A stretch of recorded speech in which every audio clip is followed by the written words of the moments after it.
Welcome back to The Blend. So you got some stuff. It's interesting, but is it valuable? If you don't know the answer to that question, our next guest is here to clear up the confusion and pan out the good stuff from the bad.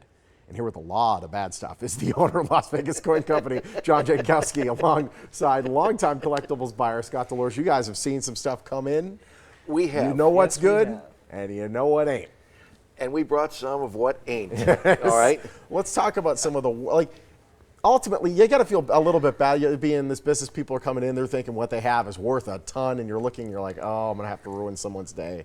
Well, I probably get more questions about that right there. What? Coins? These steel pennies right here.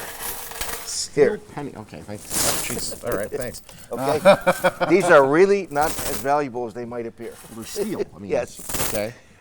The U.S. Mint made 1 billion of those. Okay. So and I get calls hey, that means every they're day. limited edition. Yes. Yeah. And people think they have the rare one. We buy those for about 3 cents. You can buy all you want from us for a nickel. They've tripled in they value. They stick to a magnet. Here, you can try it.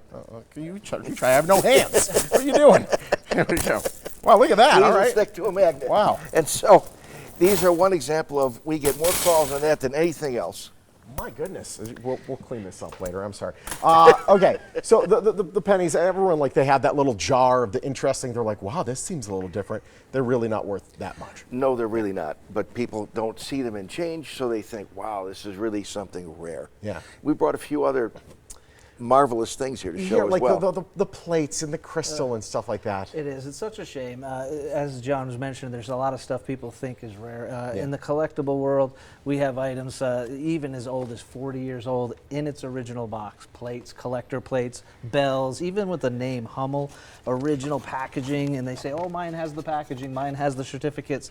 These here, as crazy as the prices could have been, as far as 30 years, 20 years ago, are almost worthless. These are tough to get $1 or $2 in today's market. Because there's not a huge demand, I'm assuming, out there for Hummels. It's just not there. Maybe for Hummels, but not for the plates, not for bells. Even into the Yadro or other line of collectibles, certain things have just gone out of fashion. Nobody's putting plates on the collector cups. Grandma and Grandpa used to have these as decorative, and they even got this as their 20th anniversary. Oh. And they would display the plates, and they would display the cups. Nobody's doing that. This is stuff that if you could have practical use, you should use it, but there's not even a use for this. Ask yourself at home, when was the last time you and your wife said, you know what, honey, we need to buy a bell? Because if no one's buying it, then it's not really worth it. And that's the problem. And then there's items even more recent and things that the problem is there's misinformation. There's a lot of people that bought a lot of Beanie Babies. They were prepared. This is going to put their kids through college. I will venture to say there's not a viewer right now that does not either have Beanie Babies or has a relative that has a room full of Beanie Babies. We all know that one We all know that. Everybody's done it. But here's the problem. It's not just Beanie Babies. There's a misinformation. If you go online, you will see blogs. You will see online Etsy's. You will see eBay that she is online for $50,000. This one? The same one you're holding. Worthless, huh? $500,000, $50,000, all these prices that people say she's worth this or they're asking this. And then one day somebody clicks a button or a kid does it or a friend clicks it and buys it. So it shows as sold, but nobody pays for it. So they do it in their blog. They say, look at what it's worth. It's not worth it. It's only worth what people will buy for it. If it's worth $500,000, well, which one is this? Thank you. This is the Princess Diana tie Beanie Baby, the official one that started the big craze back in 1998. How much would you pay for this? In today's market, she might get $5. Yeah, there she is. Next. You have this. Hold on. Now, this is something that actually angers me quite a bit. We have the playing cards here. A lot of playing cards. A lot of people collecting those like it was going to be the thing that put their kids through college. This in particular, this actually gives me agita looking at this one. It is Tom Brady, who I do adore, but if you see at the bottom there, that is that's the Super Bowl. I believe the one where we lost where David Tyree caught it with his helmet. Yes. What makes this worthless other than the fact that it's other from than that Super Bowl? fact that you certainly don't appreciate it is the simple thing that there's no autograph, there's no collectible nature. It's decorative. It's something that somebody could enjoy. Maybe somebody liking to rub in that they went 18-1 instead of all the way through. But it's just novelty. It's not an item that has collectible value. It's not something we're able to pay any real money for.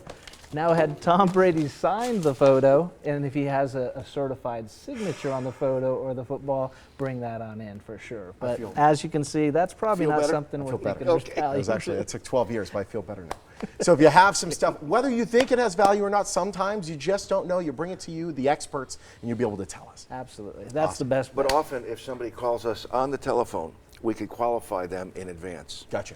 I really get more calls on those pennies than anything else on the planet. Steel pennies, but not these ones. Las Vegas Coin Company. They're on Southeastern Avenue, right across from BJ's Restaurant and Brewhouse. South of the 215, their number and website are right there on your screen. Las Vegas Coin Company, a proud sponsor of the Morning Blood. Why do we even print pennies anymore? Makes no sense. Well, actually, it does make sense.